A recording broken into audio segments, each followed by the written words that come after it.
जय श्री कृष्णा। आज सुनिए 85वां अध्याय। इसमें आप सुनेंगे श्री भगवान के द्वारा वसुदेव जी को ब्रह्म ज्ञान का उपदेश तथा देवकी जी के 6 पुत्रों को लौटा लाना। श्री सुखदेव जी कहते हैं, परीक्षित, इसके बाद एक दिन भगवान श्री कृष्ण और बलराम जी प्रातःकालीन प्रणाम करने के लिए माता पिता के पास गए। प्रणाम कर लेने पर वसुदेव जी बड़े प्रेम से दोनों भाइयों का अभिनंदन करके कहने लगे। वसुदेव जी ने बड़े बड़े ऋषियों के मुंह से भगवान की महिमा सुनी थी तथा उनके ऐश्वर्यपूर्ण चरित्र भी देखे थे। इससे उन्हें इस बात का दृढ़ विश्वास हो गया था कि ये साधारण पुरुष नहीं, स्वयं भगवान है। इसीलिए उन्होंने अपने पुत्रों को प्रेम पूर्वक संबोधित करके यूं कहा, सच्चिदानंद स्वरूप श्री कृष्ण, महायोगीश्वर, संकर्षण, तुम दोनों सनातन हो। मैं जानता हूं कि तुम दोनों सारे जगत के साक्षात कारण स्वरूप, प्रधान और पुरुष के भी नियामक परमेश्वर हो। इस जगत के आधार, निर्माता और निर्माण सामग्री भी तुम ही हो। इस सारे जगत के स्वामी तुम दोनों हो और तुम्हारी ही क्रीड़ा के लिए इसका निर्माण हुआ है। ये जिस समय, जिस रूप में जो कुछ रहता है, होता है, वो सब तुम ही हो। इस जगत में प्रकृति रूप से भोग्य और पुरुष रूप से भोक्ता तथा दोनों से परे, दोनों के नियामक साक्षात भगवान भी तुम ही हो। इंद्रियातीत, जन्म, अस्तित्व आदि भाव विकारों से रहित परमात्मन इस चित्र विचित्र जगत का तुम ही ने निर्माण किया है और इसमें स्वयं तुमने ही आत्मा रूप से प्रवेश भी किया है। तुम प्राण और जीव के रूप में इसका पालन पोषण कर रहे हो। क्रिया शक्ति प्रधान प्राण आदि में जो जगत की वस्तुओं की सृष्टि करने की सामर्थ्य है, वो उनकी अपनी सामर्थ्य नहीं, तुम्हारी ही है, क्योंकि वो तुम्हारे समान चेतन नहीं, अचेतन है, स्वतंत्र नहीं, परतंत्र है। अतः उन चेष्टाशील प्राण आदि में केवल चेष्टा मात्र होती है, शक्ति नहीं। शक्ति तो तुम्हारी ही है। प्रभु, चंद्रमा की कांति, अग्नि का तेज, सूर्य की प्रभा, नक्षत्र और विद्युत आदि की स्फुरण रूप से सत्ता, पर्वतों की स्थिरता, पृथ्वी की साधारण शक्ति रूप वृत्ति और गंध रूप गुण, ये सब वास्तव में तुम ही हो। परमेश्वर, जल में तृप्त करने, जीवन देने और शुद्ध करने की जो शक्तियां हैं, वो तुम्हारा ही स्वरूप हैं। जल और उसका रस भी तुम ही हो।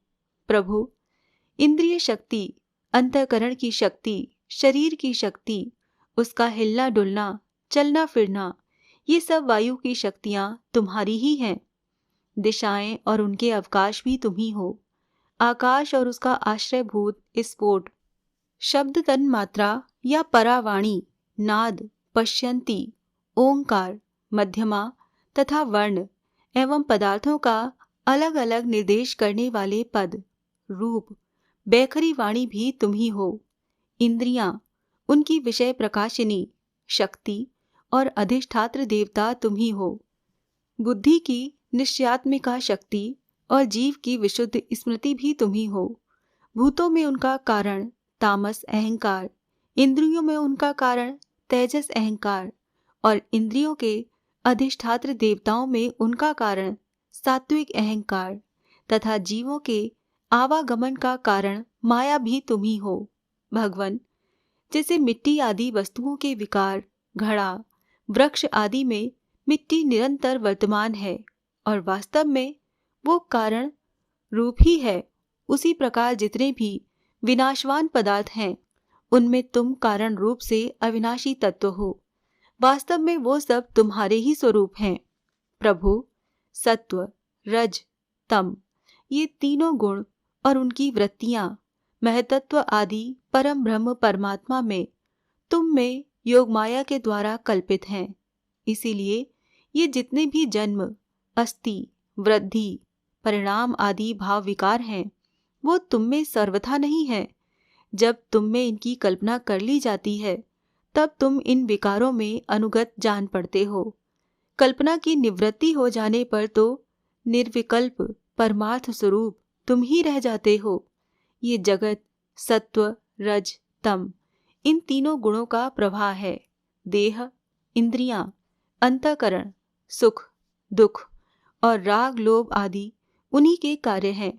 इनमें जो अज्ञानी तुम्हारा सर्वात्मा का सूक्ष्म स्वरूप नहीं जानते, वो अपने देहाभिमान रूप अज्ञान के कारण ही कर्मों के फंदे में फंसकर बार बार जन्म मृत्यु के चक्कर में भटकते रहते हैं। परमेश्वर, मुझे शुभ प्रारब्ध के अनुसार इंद्रियां आदि की सामर्थ्य से युक्त अत्यंत दुर्लभ मनुष्य शरीर प्राप्त हुआ, किंतु तुम्हारी माया के वश होकर मैं अपने सच्चे स्वार्थ परमार्थ से ही असावधान हो गया और मेरी सारी आयु यूं ही बीत गई। प्रभु, ये शरीर मैं हूं और इस शरीर के संबंधी मेरे अपने हैं। इस अहंता एवं ममता रूप स्नेह की फांसी से तुमने इस सारे जगत को बांध रखा है। मैं जानता हूं कि तुम दोनों मेरे पुत्र नहीं हो, संपूर्ण प्रकृति और जीवों के स्वामी हो। पृथ्वी के भारभूत राजाओं के नाश के लिए ही तुमने अवतार ग्रहण किया है। ये बात तुमने मुझसे कही भी थी। इसीलिए दीन जनों के हितैषी शरणागत वत्सल, मैं अब तुम्हारे चरण कमलों की शरण में हूँ, क्योंकि वो ही शरणागतों के संसार भय को मिटाने वाले हैं। अब इंद्रियों की लोलुपता से भर पाया, इसी के कारण मैंने मृत्यु के ग्रास इस शरीर में आत्मबुद्धि कर ली और तुम में, जो कि परमात्मा हो, पुत्र बुद्धि। प्रभु, तुमने प्रसव गृह में ही हमसे कहा था कि यद्यपि मैं अजन्मा हूँ, फिर भी मैं अपनी ही बनाई हुई धर्म मर्यादा की रक्षा करने के लिए प्रत्येक युग में तुम दोनों के द्वारा अवतार ग्रहण करता रहा हूँ। भगवन, तुम अवकाश के समान अनेकों शरीर ग्रहण करते और छोड़ते रहते हो। वास्तव में तुम अनंत एक रस सत्ता हो। तुम्हारी आश्चर्यमयी शक्ति, योग माया का रहस्य भला कौन जान सकता है। सब लोग तुम्हारी कीर्ति का ही गान करते रहते हैं।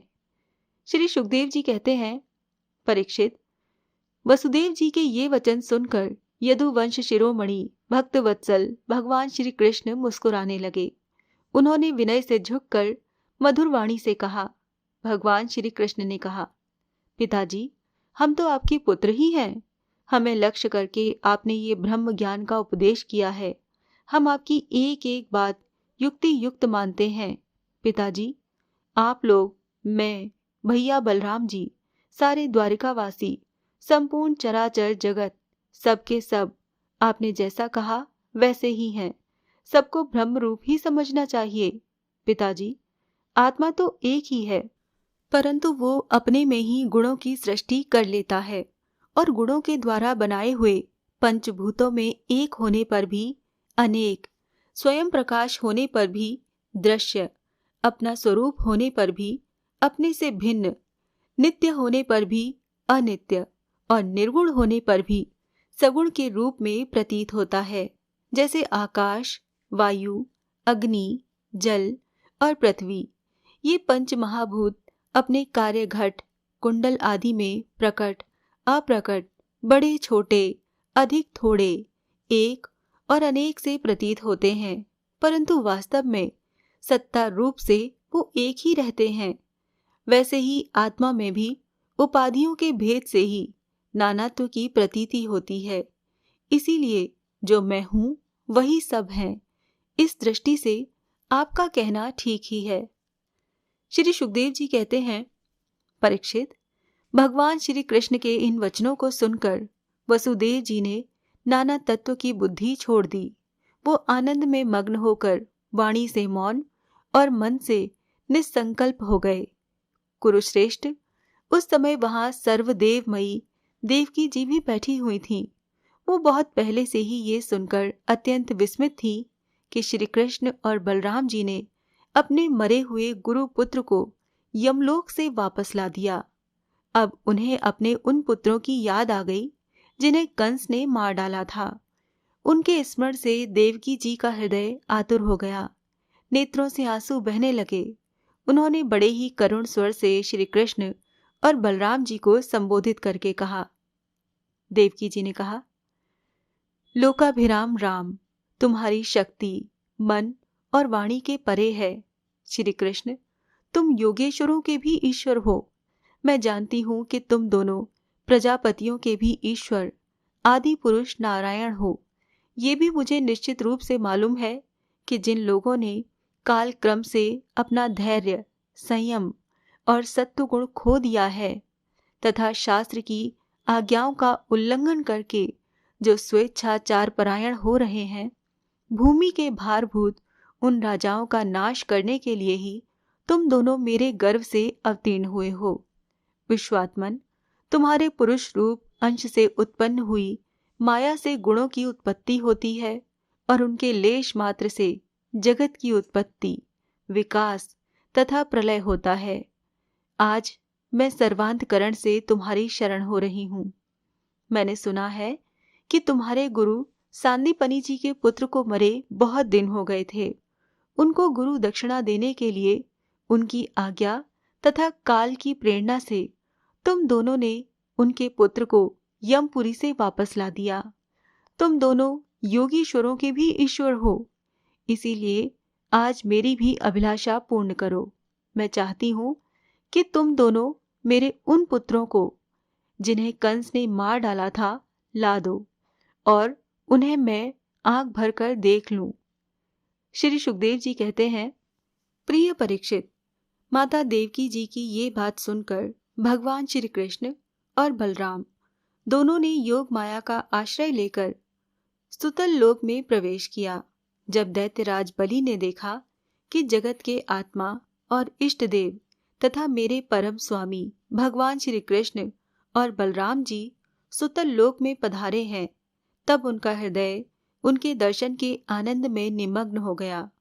उन्होंने झटपट अपने कुटुंब के साथ आसन से उठकर भगवान के चरणों में प्रणाम किया। अत्यंत आनंद से भरकर दैत्यराज बलि ने भगवान श्री कृष्ण और बलराम जी को श्रेष्ठ आसन दिया और जब वो दोनों महापुरुष उस पर विराज गए, तब उन्होंने उनके पांव पखार कर उनका चरणोदक परिवार सहित अपने सिर पर धारण किया। परीक्षित, भगवान के चरणों का जल ब्रह्मा पर्यंत सारे जगत को पवित्र कर देता है।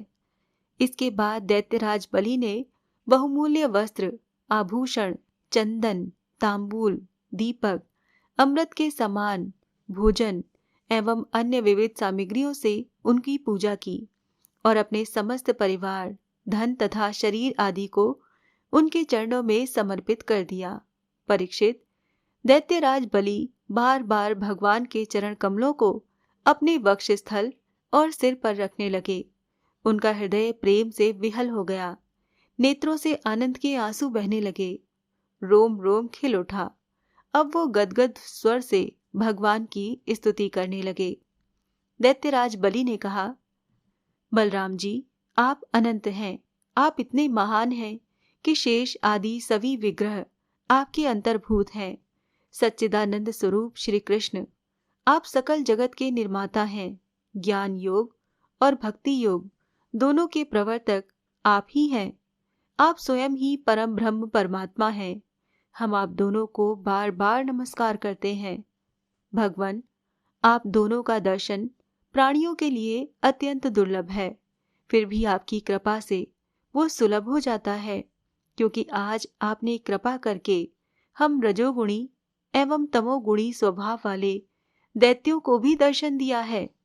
प्रभु, हम और हमारे ही समान दूसरे दैत्य, दानव, गंधर्व, सिद्ध, विद्याधर, चारण, यक्ष, राक्षस, पिशाच, भूत और प्रमथ नायक आदि आपका प्रेम से भजन करना तो दूर रहा, आपसे सर्वदा दृढ़ वैर भाव रखते हैं, परंतु आपका श्री विग्रह साक्षात वेदमय और विशुद्ध सत्व स्वरूप है। इसीलिए हम लोगों में से बहुतों ने दृढ़ वैर भाव से, कुछ ने भक्ति से और कुछ ने कामना से आपका स्मरण करके उस पद को प्राप्त किया है जिसे आपके समीप रहने वाले सत्व प्रधान देवता आदि भी नहीं प्राप्त कर सकते। योगेश्वरों के अधीश्वर बड़े बड़े योगेश्वर भी प्राय ये बात नहीं जानते कि आपकी योग माया ये है और ऐसी है, फिर हमारी तो बात ही क्या है। इसीलिए स्वामी, मुझ पर ऐसी कृपा कीजिए कि मेरी चित्त वृत्ति आपके उन चरण कमलों में रख जाए, जिसे किसी की अपेक्षा न रखने वाले परमहंस लोग ढूंढा करते हैं, और उनका आश्रय लेकर मैं उससे भिन्न इस घर गृहस्थी के अंधेरे कुएं से निकल जाऊं।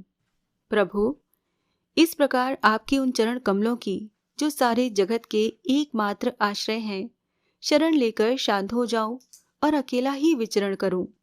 यदि कभी किसी का संग करना ही पड़े तो सबके परम हितैषी संतों का ही। प्रभु, आप समस्त चराचर जगत के नियंता और स्वामी हैं। आप हमें आज्ञा देकर निष्पाप बनाइए, हमारे पापों का नाश कर दीजिए, क्योंकि जो पुरुष श्रद्धा के साथ आपकी आज्ञा का पालन करता है, वो विधि निषेध के बंधन से मुक्त हो जाता है। भगवान श्री कृष्ण ने कहा, दैत्यराज, स्वयंभुव मनवंतर में प्रजापति मरीचि की पत्नी उष्णा के गर्भ से 6 पुत्र उत्पन्न हुए थे। वो सभी देवता थे। वो ये देखकर कि ब्रह्मा जी अपनी पुत्री से समागम करने के लिए उद्यत हैं, हंसने लगे। इस परिहास रूप अपराध के कारण उन्हें ब्रह्मा जी ने श्राप दे दिया और वो असुर योनि में हिरण्यकश्यप के पुत्र रूप में उत्पन्न हुए। अब योग माया ने उन्हें वहां से लाकर देवकी के गर्भ में रख दिया और उनको उत्पन्न होते ही कंस ने मार डाला। दैत्यराज, माता देवकी की अपने उन पुत्रों के लिए अत्यंत शोकातुर हो रही हैं और वो तुम्हारे पास हैं। अतः हम अपनी माता का शोक दूर करने के लिए इन्हें यहाँ से ले जाएंगे। इसके बाद ये श्राप से मुक्त हो जाएंगे और आनंद पूर्वक अपने लोक में चले जाएंगे। इनके 6 नाम हैं: स्मर, उद्गीत, परिष्वंग, पतंग, क्षुद्रभृत और घृणी। इन्हें मेरी कृपा से पुनः सद्गति प्राप्त होगी। परीक्षित, इतना कहकर भगवान श्री कृष्ण चुप हो गए। दैत्यराज बलि ने उनकी पूजा की। इसके बाद श्री कृष्ण और बलराम जी बालकों को लेकर फिर द्वारिका लौट आए तथा माता देवकी को उनके पुत्र सौंप दिए। उन बालकों को देखकर देवी देवकी के हृदय में वात्सल्य स्नेह की बाढ़ आ गई। उनके स्तनों से दूध बहने लगा। वो बार बार उन्हें गोद में लेकर छाती से लगाती और उनका सिर सूंघती। पुत्रों के स्पर्श के आनंद से सराबोर एवं आनंदित देवकी ने उनको स्तन पान कराया। वो विष्णु भगवान की उस माया से मोहित हो रही थीं, जिससे ये सृष्टि चक्र चलता है। परीक्षित, देवकी जी के स्तनों का दूध साक्षात अमृत था। क्यों न हो, भगवान श्री कृष्ण जो उसे पी चुके थे, उन बालकों ने वही अमृतमय दूध पिया। उस दूध के पीने से और भगवान श्री कृष्ण के अंगों का संस्पर्श होने से उन्हें आत्म साक्षात्कार हो गया। इसके बाद उन लोगों ने भगवान श्री कृष्ण, माता देवकी, पिता वसुदेव और बलराम जी को नमस्कार किया। तदंतर सबके सामने ही वो देवलोक में चले गए। परीक्षित, देवी देवकी ये देखकर अत्यंत विस्मित हो गईं कि मरे हुए बालक लौट आए और फिर चले भी गए। उन्होंने ऐसा निश्चय किया कि ये श्री कृष्ण की ही कोई लीला कौशल है। परीक्षित, भगवान श्री कृष्ण स्वयं परमात्मा है। उनकी शक्ति अनंत है। उनके ऐसे ऐसे अद्भुत चरित्र इतने हैं कि किसी प्रकार उनका पार नहीं पाया जा सकता। सूत जी कहते हैं, शौनक आदि ऋषियों, भगवान श्री कृष्ण की कीर्ति अमर है, अमृतमयी है। उनका चरित्र जगत के समस्त पाप तापों को मिटाने वाला तथा भक्तजनों के कर्ण कुहरों में आनंद सुधा प्रवाहित करने वाला है। इसका वर्णन स्वयं व्यास नंदन भगवान श्री सुखदेव जी ने किया है। जो इसका श्रवण करता है अथवा दूसरों को सुनाता है, उसकी संपूर्ण चित्त वृत्ति भगवान में लग जाती है और वो उन्हीं के परम कल्याण स्वरूप धाम को प्राप्त होता है।